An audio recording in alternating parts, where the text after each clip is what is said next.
El 29 de abril de 1945, la plazuela Loreto de Milán era un hervidero de gente.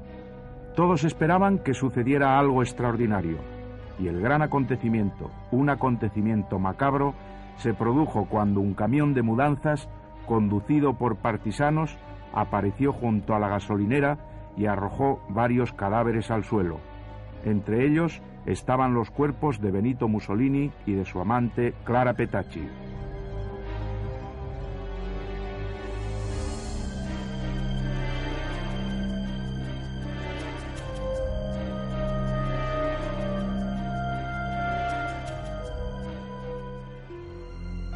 Mussolini fue un personaje dotado de una cierta ambigüedad. Educado en el ambiente apasionado de la Europa socialista, deseoso en su juventud de construir un mundo solidario y combativo frente al capitalismo, antimilitarista convencido en su primera época, llegó a ser un verdadero tirano y a crear un sistema belicista adornado por una mitología levantada sobre el culto de la muerte, sobre las calaveras, los cementerios y los lutos.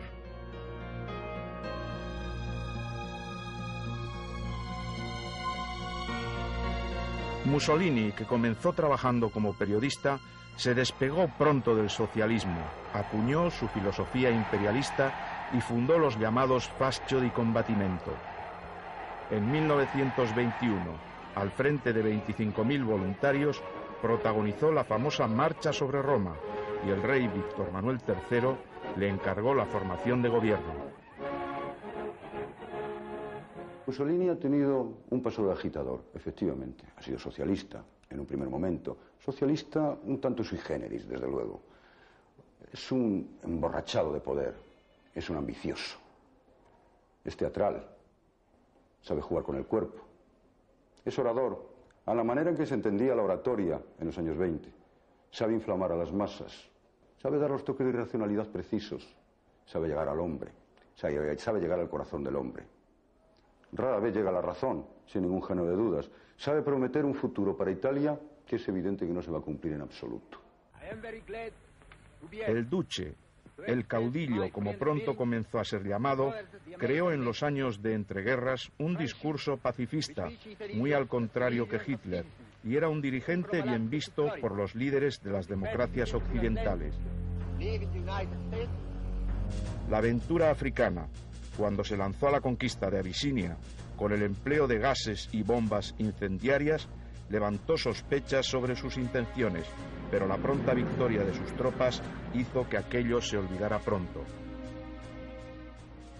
Mussolini, desde el punto de vista político, sí ya responde más a lo que podríamos denominar el modelo del dictador en los años 20. Es nacionalista, es antiparlamentarista, no cree en la democracia. Hace un culto de la participación del Estado de forma distinta, como lo hace Hitler, sin duda. Apenas es antisemita. Recurre al tópico antisemita sencillamente un poco por mimetismo del discurso que se va a elaborar en Alemania. En suma, responde, si queremos, aunque esto me parece que es una forma bastante simple de denominar las cosas, pero puede dar imagen o puede dar idea de lo que quiero decir, responde a la perfección a lo que podemos denominar el modelo latino del dictador. Toda la admiración occidental, sin embargo, se disipó cuando el Duce acudió en ayuda del general Franco durante la Guerra Civil Española. Pero su intervención en territorio español, que él esperaba le reportase un enorme crédito militar, representó una humillante derrota. Más de 30.000 soldados italianos, al mando del general Roata, fueron puestos en desbandada por las milicias republicanas en la batalla de Guadalajara en marzo de 1937. A pesar de aquella derrota italiana, Franco tuvo en el eje un buen aliado durante la Guerra Civil Española, y no solo por parte italiana, sino sobre todo por parte alemana.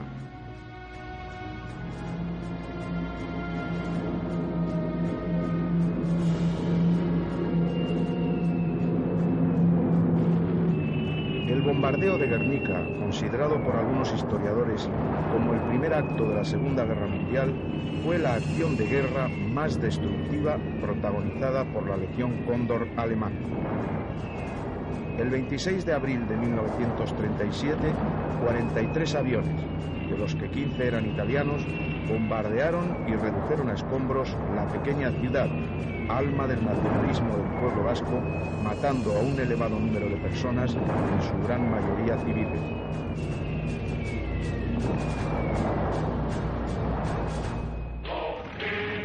La Legión Cóndor, enviada por Hitler para ayudar a Franco en marzo de 1937, la componían 5.000 hombres y unos 100 aviones, entre bombarderos, cazas y aparatos de reconocimiento. La deuda española, mejor dicho, de la España de Franco, con las potencias fascistas fue una deuda muy importante, pero que fue solucionada desde el punto de vista económico de manera muy diferente en el caso de Italia y el de Alemania.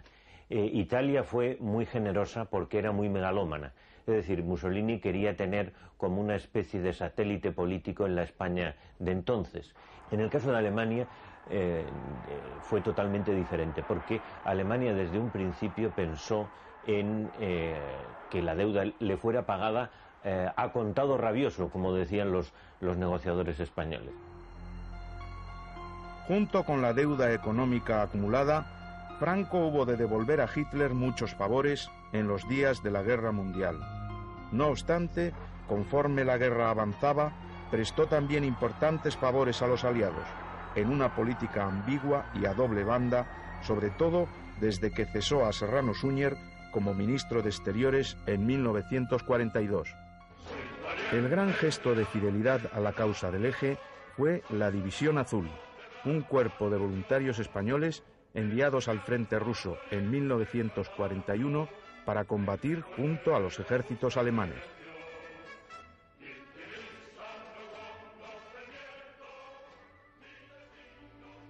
Arturo Espinosa Poveda, que hoy tiene 74 años de edad, era un joven falangista de Valdepeñas cuando Serrano Suñer, a la voz de Rusia es culpable, abrió el banderín de enganche para la División Azul.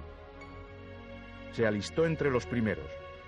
En años posteriores a la guerra, desempeñó altos cargos políticos y sindicales en el régimen de Franco, desde procurador en Cortes a secretario general de sindicatos y consejero del Reino. Hoy vive jubilado en un barrio residencial de Madrid. Surgió el eslogan de Ramón Serrano Suñer el 24 de junio en Madrid, el Rusia es culpable, que nosotros siempre hemos traducido por el comunismo es culpable. Rusia, el pueblo ruso, nunca lo hemos entendido así, y se abrieron los banderines de enganche en la jefatura comarcal del SEU de Valdepeñas, que yo ostentaba, era el titular de ella, para que se enrolaran aquellos que quisieran enrolarse libre y voluntariamente. En total fueron casi un centenar de jóvenes valdepeñeros los que se alistaron para luchar contra el comunismo soviético. A nosotros nos han marcado definitivamente en nuestras vidas el recuerdo de nuestros caídos.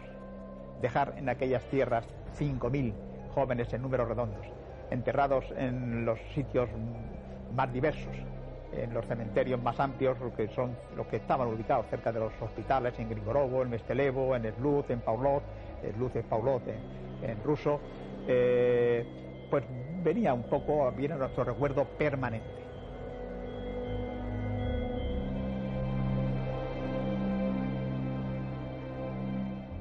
Desde los primeros días de la Guerra Mundial, casi todas las acciones bélicas italianas concluían en fracasos estrepitosos. Así sucedió en Francia, donde 3 ejércitos italianos, lanzados en el sur en apoyo del avance alemán, fueron detenidos por solo 3 divisiones francesas.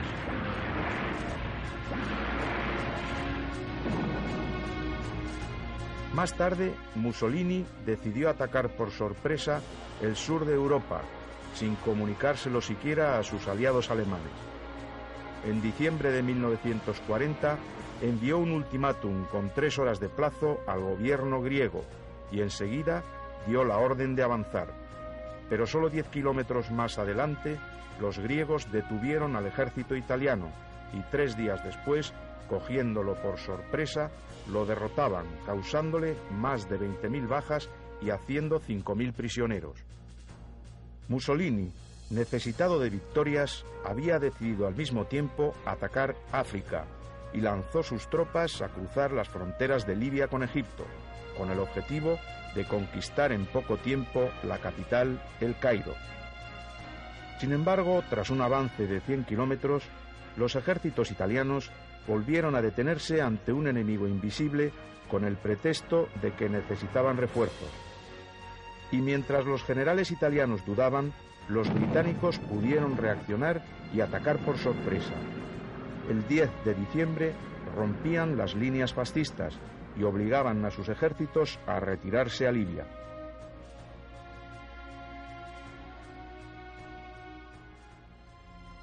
Los desastres en sus frentes mediterráneos convencieron a Mussolini de la necesidad de implicar a España en la guerra. El 12 de febrero de 1941, Franco y el Duce se encontraron en Bordighera.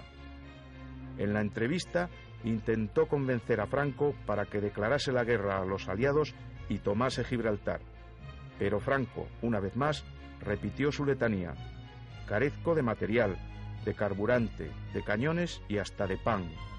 Franco se despidió del Duce dándole un fuerte abrazo y declarando: es un verdadero genio, la mayor figura política del mundo.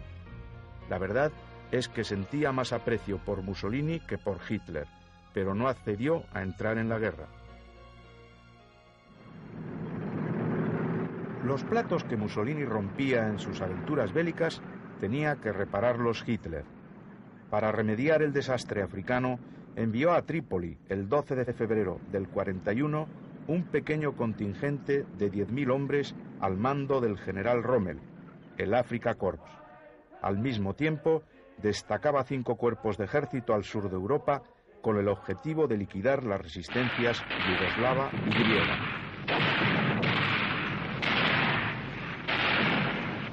Entre abril y mayo, los éxitos alemanes se sucedieron de manera fulgurante. Rommel atacaba sin mirar hacia atrás, conquistando Bengasi, Tobruk y alcanzando la frontera egipcia. Se ganaba el apelativo de zorro del desierto. En Europa, Yugoslavia caía, anticipando la defunción de Grecia, cuyas tropas no pudieron resistir en las defensas de las Termópilas. En un nuevo Dunkerque, los ingleses consiguieron embarcar y salvar más de 40.000 soldados. Mientras tanto, los alemanes atacaban Creta, que conquistarían finalmente el 1 de julio, no sin sufrir enormes pérdidas en hombres y material. También el 21 de junio, los ingleses se rendían en Tobruk.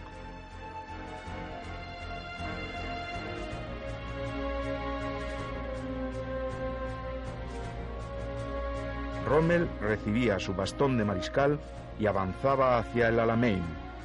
Los aliados, por su parte, lanzaron la operación Torch, Antorcha, desembarcando grandes cantidades de tropas en Casablanca, Orán y Argel.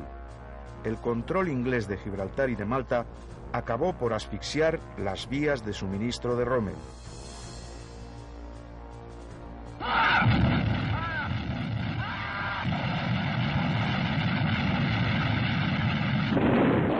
Las derrotas para el eje se sucedieron en África los meses siguientes. Rommel, detenido en el Alamein, se retiró hacia Túnez y fue definitivamente derrotado en mayo de 1943. Llegaba la hora del gran ataque aliado sobre el sur de Europa. Carlos Sentís cuenta hoy 83 años de edad. Fue uno de los pocos periodistas españoles que escribieron desde los campos de batalla sobre la Segunda Guerra Mundial. Desde territorios africanos comenzó a trabajar enseguida como corresponsal de guerra del periódico ABC de Madrid. Salvo Augusto Asía, no había ningún corresponsal español en el lado aliado que yo recuerde. Y en el año 43, a principios, un representante oficioso de Gaulle que llegó a Madrid, era diplomático, pero no tenía franquicia ni nada. Me dijo: si usted tiene un periódico o dos importantes, yo haré que le inviten a ir al cuartel general de Gaulle a Brazzaville, al Congo. Recibí la carta y me fui hacia Brazzaville, primero hacia Tánger, pasé luego a Casablanca, Brazzaville, y después de unas semanas, meses, un mes y medio, algo así, pasamos a Argel, porque ya se había establecido el cuartel general en Argel. Y entonces allí estuve hasta el desembarco. Argel era una concentración de ejércitos que estaban allí hacinados, más que nada porque se amagaba el desembarco en Europa. Se quería hacer creer a los alemanes que podían desembarcar los aliados en el sur o en el Atlántico, y así de esa manera obligar a los alemanes a cubrir ambos espacios. Un desembarco en el sur de Europa necesitaba del factor sorpresa. Había que hacer creer a los alemanes que el desembarco sería en Cerdeña y no en Sicilia, el lugar elegido, y para hacerlo se creó en territorio español la historia del hombre que nunca existió. Los servicios de inteligencia británicos buscaron un cadáver, un muerto sin familiares conocidos, fallecido de pulmonía, que podía muy bien pasar por un ahogado. Se le dio un nombre falso, William Martin. Se le dotó de papeles que le acreditaban como oficial y de documentos que podían hacer pasar por un correo portador de los planes de invasión. Y el teniente Martin, bien provisto de cuanto pudiera hacer verosímil su falsa personalidad, fue introducido en el frigorífico de un submarino inglés y abandonado en las aguas del Golfo de Cádiz el 19 de abril de 1943. El hombre que nunca existió fue encontrado por un pescador gaditano y entregado a la Guardia Civil Española. Los servicios secretos de la Marina Española recibieron los importantes papeles que portaba. Los documentos llegaron a Madrid y acabaron, como esperaban los ingleses, en manos de los servicios secretos de Hitler. Y las defensas alemanas fueron repartidas en diversos puntos del sur de Italia y Grecia. El hombre que nunca existió yace aún enterrado en un cementerio de Huelva. El hombre que nunca existió es, como decía Campeador, alguien que ganó una batalla después de muerto.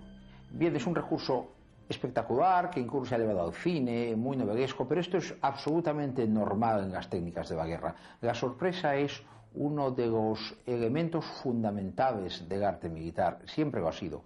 Y entonces los engaños, los señuelos, las fintas, es algo que se utiliza siempre. Por ejemplo, actualmente la aviación engaña a los radares lanzando falsos objetivos al aire. El 10 de junio, los aliados desembarcaban en Sicilia.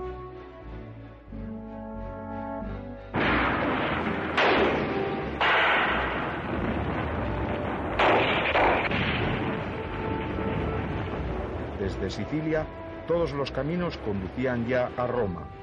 La posición de Mussolini se hacía insostenible tras sus derrotas. El 25 de julio, el Gran Consejo Fascista le cesaba en sus funciones y horas después era detenido por los Carabinieri. Víctor Manuel III encargaba a Badoglio la formación de nuevo gobierno.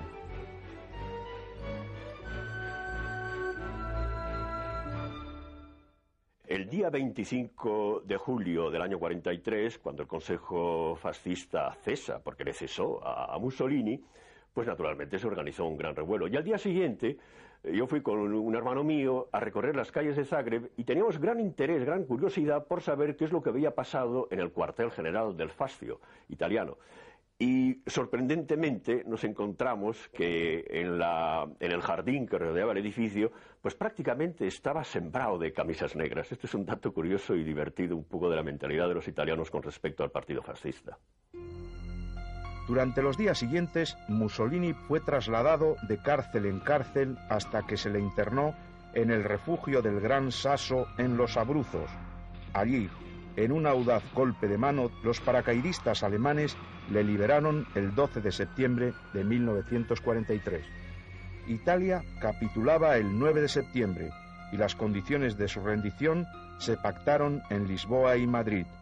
La Italia de Badoglio, ocupada por los ejércitos alemanes, entraba otra vez en guerra, pero esta vez del lado de los aliados, sus antiguos enemigos.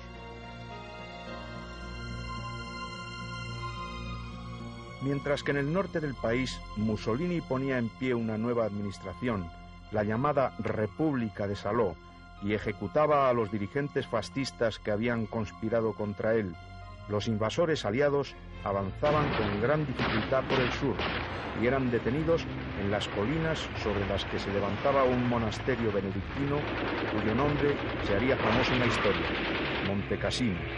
Allí se libró la más dura batalla por Italia y los muertos de ambos bandos se contaron por millares.